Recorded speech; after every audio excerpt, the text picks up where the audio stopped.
Esto es Ecola Noticias Mediodía con Lady Quiroga Beltrán, 12 en punto. Buenas tardes a todos nuestros televidentes. Nos encontramos con reportes en vivo. Comenzamos con Camila Durán desde Bogotá. Bueno, buenas tardes, mi nombre es Camila Durán y soy analista crítica del neoliberalismo. Muy buenas tardes, mi nombre es Alejandro Castro y soy experto en el neoliberalismo. Bueno, buenas tardes, mi nombre es Ana María Laverde y soy comentarista del neoliberalismo. Bueno, José, como primera parte te traigo a la actualidad. Bien sabemos que nuestro actual presidente y gobernante Iván Duque, en su discurso de posesión, tuvo clara su propuesta de neoliberalismo o su posición social y política en el neoliberalismo. Quisiera decir alguna información, la cual es muy importante en este tema, ya que, si mal no recordamos, Iván Duque es un fiel defensor del modelo económico neoliberal enquistado en Colombia desde los años 90, cuando la Constitución fue reformada para hacerlo más eficiente. Bueno, Camila, tomando a colación tu pregunta, tu posesión, bueno, tenemos que recordar que, bueno, pues el neoliberalismo es un método económico para la expansión de la economía, valga la redundancia, a nivel del Estado. Entonces, bueno, sabemos que maneja entre todo, pues, la liberación del comercio, el libre mercado, la flexibilidad con la legislación laboral, las políticas monetarias antidevaluatorias y la privatización de las empresas públicas. Entonces creo que pues por todo esto nos queda muy claro por qué Iván Duque es un fiel admirador del Estado neoliberal, ¿no? Es como la idea de hacer que nuestro país pueda crecer en un método económico. Bueno, trayendo a colación el comentario de Ana María, tenemos que recordar que el neoliberalismo se ve en Colombia más o menos sobre los años 80, pero no fue hasta la Constitución del 91 donde el gobierno tomó medidas significativas. En esta nueva Constitución se tuvo en evidencia los derechos sociales, un mayor protagonismo de la sociedad civil y también garantizaba la ampliación del sector privado en áreas que antes eran exclusivas del sector público. Asimismo, permitió la privatización de empresas estatales, esto perjudicando los recursos de los ciudadanos. Eh, bueno, Camila, pues Para bueno, Camila, retomando tu idea, tenemos que tener en cuenta que pues uno de las grandes características del neoliberalismo pues es la privatización de las empresas públicas, como anteriormente lo dije, que pues es como esta medida, esta característica se basa y pretende recortar los gastos públicos, ¿no? Disminuir pues la burocracia a nivel estatal y pues aumentar los niveles de eficiencia en la producción y la oferta de los servicios públicos. Totalmente de acuerdo con ustedes, chicos. También es importante considerar que el tamaño del gasto público del Gobierno Nacional Central de Colombia se encuentra por debajo del promedio regional y que el empleo público se estima entre un 4% y un 5,3% del total de empleos de la economía actual. Ok, cambiando un poco de tema, vayámonos a la época del 90 al 94, gobierno de César Gaviria, quien inició nuestro proceso de apertura económica. Él desligó el Estado de las funciones redistributivas y productivas del país y se concentró en su acción para ofrecer marcos propios para el desligue del mercado. También trayendo a colación la liberalización, privatización y desregularización. Y sobre todo apagar ese incendio social a través de la focalización del gasto hacia sectores de menores ingresos.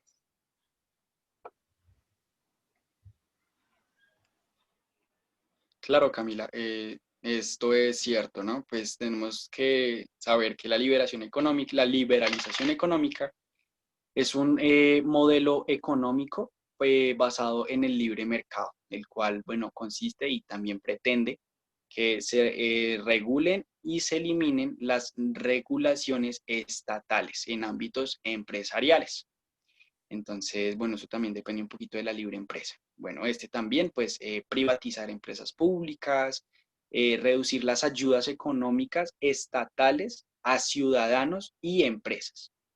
Este también, pues, con el mismo fin de reducir gastos públicos e impuestos a ciudadanos y a empresas. Bueno, debemos tener en cuenta que cuando hablas de la privatización de empresas estatales, no solo estamos poniendo en riesgo la salud de nuestros ciudadanos, ¿cómo así? Simplemente cuando una EPS decide privatizarse, el público, las personas que hacen uso de sus servicios probablemente no van a tener la capacidad para pagar los servicios. Asimismo, vamos a tener problemas en el sector educativo, es decir, un colegio distrital, distrital o oficial, como se le llaman acá en Colombia, ofrece sus servicios libremente a sus estudiantes. Si un colegio de estos desea privatizarse, va a afectar a sus estudiantes. Es decir, muchas familias que cuentan con SISBEN, que cuentan con un servicio de salud público, no van a poder acceder a los colegios privados. Exacto, claro, Camila, tienes toda la razón, pero recordemos que precisamente el Estado no se basa totalmente en el modelo neoliberal por la misma razón, porque así como la idea es reducir gastos públicos, tiene también que tener en cuenta el orden de la ciudad, ¿no? Y pues tiene que saber que no todas las personas son capaces de sostenerse, como tú lo dices, económicamente, en una salud privada, en un estudio privado. Por ende, mantiene sus colegios oficiales, como lo dices, abiertos siempre, y tales como el SISBEN y las EPS públicas se mantienen también en pie. También quisiera hacer una invitación a la comunidad que nos está viendo a que, como estamos hablando de los recursos y de las instalaciones públicas, los invito a que cuidemos aquellas instalaciones que nos ha ofrecido el gobierno, ya que pues estas son la base de nuestra economía, tanto para el pueblo como para el Estado. También, chicos, queremos invitarlos a que nos sigan en nuestras páginas de Facebook y de Twitter, Ecolam, la cual va a estar publicada al final de nuestro noticiero, y vamos a hacer unas leves encuestas, las cuales van a evidenciar sus opiniones acerca del neoliberalismo y de la situación de Colombia actual. Bueno, ahora te traigo a colación las viejas cartas de Iván Duque, César Gaviria y Álvaro Uribe, ¿verdad? Estas viejas cartas se basan en las privatizaciones, impuestos regresivos y reducción del gasto público, afectando a la comunidad, afectando los impuestos, afectando el bolsillo de nuestros ciudadanos. Bueno, te quería comentar un poquito, bueno, si se tiene en cuenta que, bueno, en el primer mandato de Álvaro Uribe Vélez se vendió la mitad de las acciones de la empresa colombiana de telecomunicaciones Telecom. Y en el segundo mandato se vendió el 11% de la empresa que ahorita se llama Ecopetrol. Bueno, todo esto ¿con qué fin? Como tú mismo lo dices, pues para la reducción de gastos públicos, liberalización, bueno, esto pues siempre como con el fin de hacer que la economía colombiana se pueda sostener, pueda ser autosostenible y se pueda mantener en un buen rango pues para todos. Bueno, debemos recordar que la privatización en Colombia desde los años 80, desde la reforma de la Constitución y actualmente, se basa en tres conceptos. El que son conceptos o sectores estratégicos. Estos se basan en el sector minero, energético, lo que son las comunicaciones, telecomunicaciones, como lo mencionó José anteriormente, y en los servicios financieros, como se ha venido hablando, que son la privatización de empresas y la privatización de empresas y la incentivación a hacer empresas privadas. Con lo de... Ok, y por último, y no menos importante, hay que recalcar que el gobierno de César Gaviria, el IVA amplió su base hacia los servicios y se aumentó la tarifa 2 veces, primero al 12% y después al 14%. Y posteriormente, en el gobierno de Samper, bien conocido por nosotros, la tarifa de este impuesto quedó en un 16% como lo conocemos actualmente. Bueno, como se había mencionado al principio, el neoliberalismo es una guerra contra los pobres. El neoliberalismo solo beneficia a los ricos y al gobierno. Bueno, el neoliberalismo sabemos que ha transformado el sistema financiero de un intermediario de la economía real al fin de un proceso económico, sin una comparación con alguna otra cosa. Lo que se puede observar en el concepto de la teoría, el impulso económico que se puede lograr en un país no beneficia al pueblo, sino al gobierno. La economía y la política de esta teoría es excelente, pero en países desarrollados y con un gran potencial, no como en Colombia ni en México, que son países en vía de desarrollo.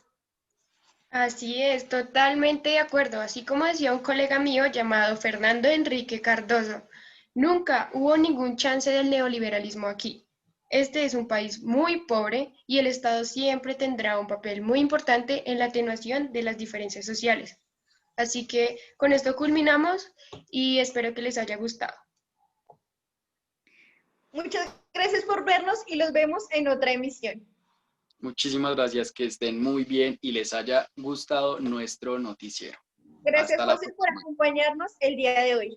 Gracias, Ana María. Gracias, Camila. Vamos con Jorge, que se encuentra en el norte de Bogotá. Gracias, Lady. Bueno, el estado de bienestar es el que pretende que los gobiernos le suministren a sus ciudadanos más necesitados la educación, la vivienda, la salud, las pensiones por jubilación, el empleo, los subsidios de desempleo y de invalidez.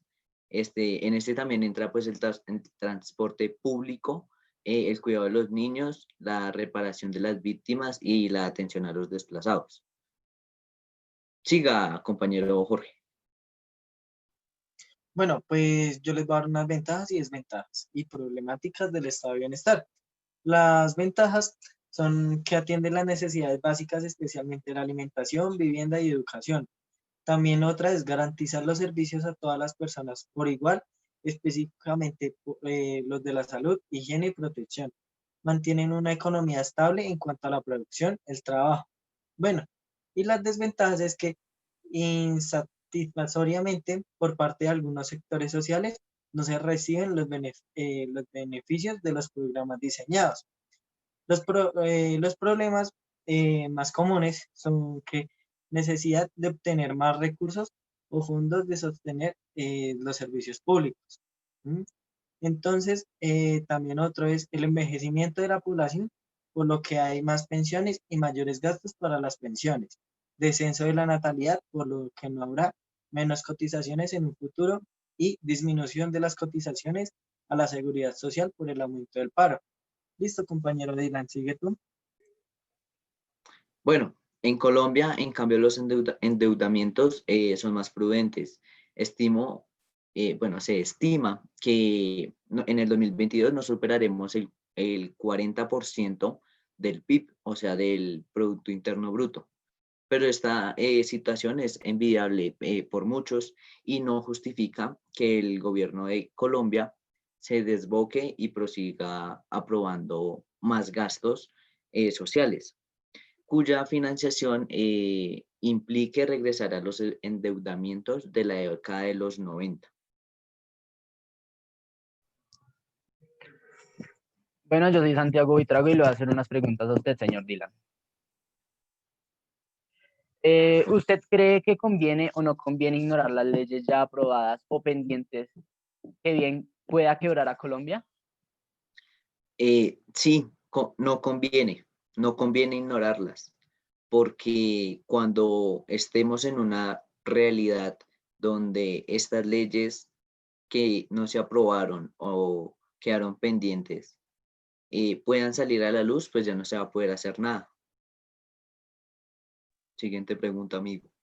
¿Usted cree que la educación gratuita y de calidad para quién aplica? La educación gratuita y de calidad debe aplicar para absolutamente todo el país. ¿Por qué? Porque muy bien lo dicen en los derechos humanos que existe el derecho a la educación. Y en la Constitución Política de Colombia de 1991, en los derechos fundamentales de este país, también es exigente que la educación sea para todos y no sea para algunos pocos ni tampoco para discriminar.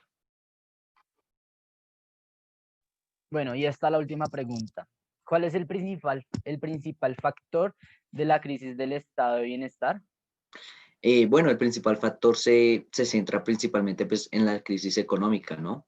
Esto comienza, digamos, hacia los años 70, en donde el estado de bienestar en algunas partes del mundo o también en este país, pues se pudo haber visto afectado, ¿sí? Y otro factor económico que contribuye mucho a la crisis de este sistema es la crisis del petróleo, ya que pues esta es una internacionalización de la economía. Muchas gracias. Y sigan en estudio. Muchas gracias. Seguimos con la entrevista al público desde Colombia con Dana Camila. El día de hoy les vamos a preguntar a los ciudadanos qué piensan sobre el estado de bienestar y el estado neoliberal. Señor, ¿cuál es su nombre? Buenas tardes, mi nombre es Oscar.